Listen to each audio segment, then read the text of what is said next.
जय भीम साथियों, आप देख रहे होंगे कि अखबार न्यूज़ में जगह जगह पर ये बड़े बड़े होर्डिंग भी लगे हैं कि गरीबों के, शोषितों के, दलितों के, जो गरीब हैं, मजदूर हैं, उनके उत्थान के लिए सरकार बड़े बड़े काम कर रहे हैं। बहुत बड़े बड़े दावे भी किए जा रहे हैं। मैं आपको बड़े दावे की बात नहीं करूंगी, एक छोटी सी बात करूंगी। साथियों, आप देख रहे होंगे जो घटनाएं होते हैं, खास करके दलित समाज के साथ, जो एससी होता है, एसटी होता है, दलित आदिवासी के साथ जो घटनाएं होती हैं, उस घटना के दौरान एससी एसटी एक्ट लगता है। एससी एसटी एक्ट चाहे उस पीड़ित के साथ चाहे हत्या हुआ हो, या उस पीड़ित के घर में किसी के साथ मारपीट हुआ हो, किसी के साथ रेप हुआ हो, किसी की जमीन छीनी गई हो, मतलब जो भी जैसे घटनाएं होती हैं उस कैटेगरी के एससी एसटी एक्ट लगते हैं। और एससी एसटी एक्ट लगने का तात्पर्य ये भी रहता है कि जो सरकार है, कोई भी सरकार हो, एससी एसटी एक्ट का ये नियम है, जो उसकी नियमावली है कि कोई भी सरकार हो, यदि किसी ने किसी पीड़ित को मारा है या गाली दिया है, और यदि एससी एसटी एक्ट लगा है, तो नियमतः जो एससी एसटी एक्ट का नियमावली है, उसके नियमतः ये उसमें व्यवस्था है कि पीड़ित परिवार को या पीड़ित को जो भी एफआईआर जिसने भी लॉन्च कराया है, उसको 25% एफआईआर के बाद, चार्जशीट आरोप पत्र दाखिल होने के बाद 50% मिल जाना चाहिए। जो अनुदान की जो धनराशि होती है, उस पीड़ित को मिल जाना चाहिए। क्यों?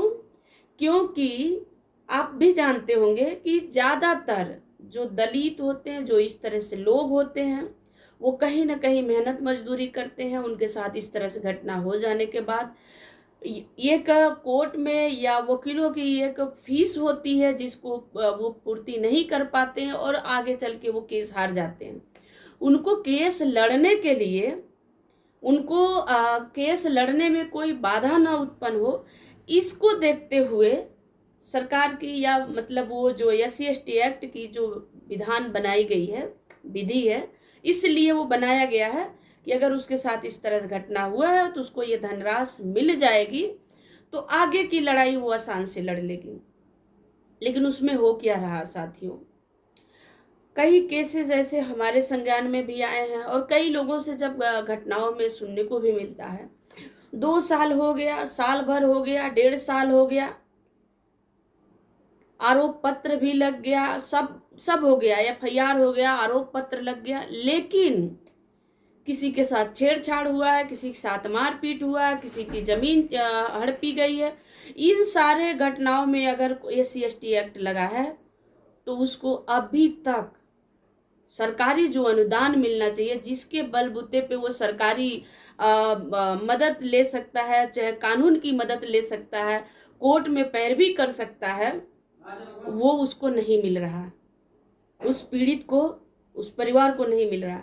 अगर कोई बाय द वे कोई भी सामाजिक कार्यकर्ता अगर ये उसकी जानकारी रखता है, समाज कल्याण ऑफिस में जाता है या एसएसपी साहब के पास जाता है, जो भी जहाँ भी जिस भी क्षेत्र में है, तो समाज कल्याण ऑफिस का सीधे सीधे समाज कल्याण ऑफिस से बाबू का कह देना है कि अभी बजट नहीं है।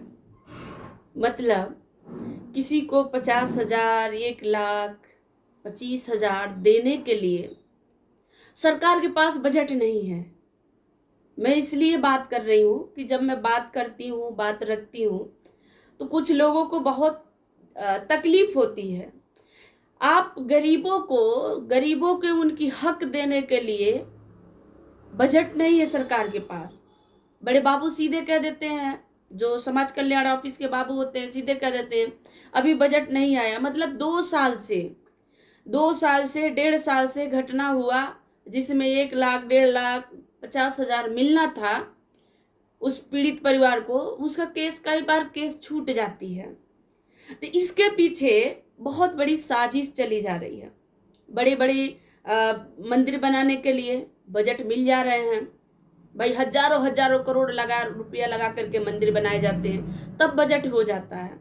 सड़कों को, उसी सड़क को 3 बार 4 बार उखाड़ो, फिर बनाओ, फिर नीचे से नाली निकालो, फिर तोड़ो, फिर उसमें वायर लगाओ, फिर तोड़ो, फिर पुलिया बनाओ, मतलब उसी को तोड़ फोड़ करते रहो। मेरे गोरखपुर की बात करो तो यहाँ तो आपको 2020 से 21 से शुरू हुआ, 22 की चुनाव लड़ी गई, 24 की लड़ी गई, अब 27 की भी उसी रोड को बनाने बिगाड़ने में अभी है, पूरा अभी तक पूरा नहीं हुआ। ये किसी को भी है तो आकर के वो देख सकते हैं कितनी दिक्कतें होती है। हाँ, चारों तरफ की रोड एक बार बनाई जा रही है, भाई जनता कहाँ जाए उससे मतलब नहीं।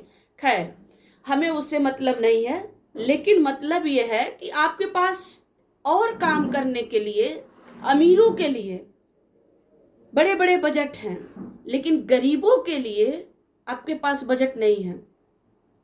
SC/ST एक्ट के अनुसार जो अनुदान मिलना चाहिए, अनुदान न मिलने के कारण कभी कभी नहीं, ज्यादातर केसों में क्या हो रहा है कि जो पीड़ित है वो केसें हार जा रहे हैं, क्योंकि वो वकील को फीस नहीं दे पा रहे हैं, कोर्ट में पैर भी नहीं हो पा रही है, और उनको उससे आगे कोई बात नहीं हो पा रही है। तो उस केस को क्या कहा जा रहा है, उस केस को भी देखिए, उसके पीछे भी क्या हो रहा है, रणनीति। एक बहुत बड़ी है साजिश है, एक रणनीति है।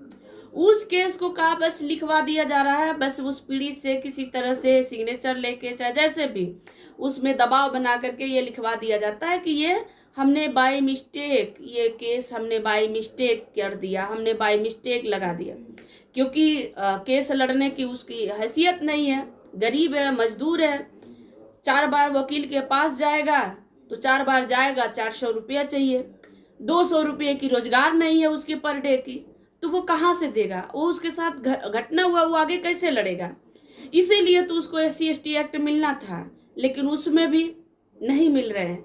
इसलिए आरोपी दबाव बनाते हैं, और आरोपी दबाव बना के SC/ST एक्ट की मामला ज्यादातर सुलझाया जा रहा है। और ये कहा जा रहा है, जो रिपोर्ट प्रेषित हो रही है, जो नेशनल लेवल पे जो रिपोर्ट जा रही है SC/ST एक्ट का, तो वो कहा जा रहा है कि SC/ST एक्ट फर्जी लग रहे हैं, फर्जी हो रहे हैं पैसे लेने के लिए। अरे पहले पैसे तो दो, तो पैसे मिले तब तो वो केस लड़े।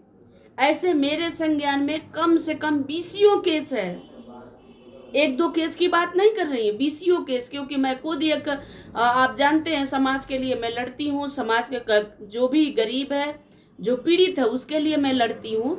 और कई केस ऐसे, 20 केस ऐसे आए हैं जिनमें अभी तक साल भर, 1.5 साल, 2 साल हो गए, अभी तक उसमें कंपनसेशन मिला ही नहीं है। तो मैं कब तक मदद करूंगी, कब तक वो अकेले लड़ेगी? क्योंकि वो लोग गरीब लोग हैं, एक दिन थक हार करके वो छोड़ देते हैं। और कई केस ऐसा हुआ भी, मेरे सामने हुआ, SC/ST एक्ट लगा, कोर्ट में फाइल नहीं प्रेषित हुई, वकील को फीस नहीं दिया गया, तो वकील ने केस छोड़ दिया। और जो सरकारी वकील भी मिलते हैं, सरकारी वकील भी तो पता नहीं रहता है कि सरकारी वकील है क्यों, कौन, क्योंकि जो लोग होते हैं वो तो गरीब लोग होते हैं ना, पढ़े लिखे लोग नहीं होते हैं। तो साथियों, कहने का मतलब यह है, गरीबों के नाम पे सिर्फ सुविधाएं दी जा रही हैं, पेपर में, न्यूज में, लेकिन जमीन पर 10% क्या 1% के बराबर भी काम नहीं किया जा रहा। तो आप सभी से आग्रह है, वीडियो को ज़्यादा से ज़्यादा शेयर करिए। इस तरह से घटनाएं अगर आपके पास भी है तो उसके लिए आवाज़ उठाइए। जय भीम।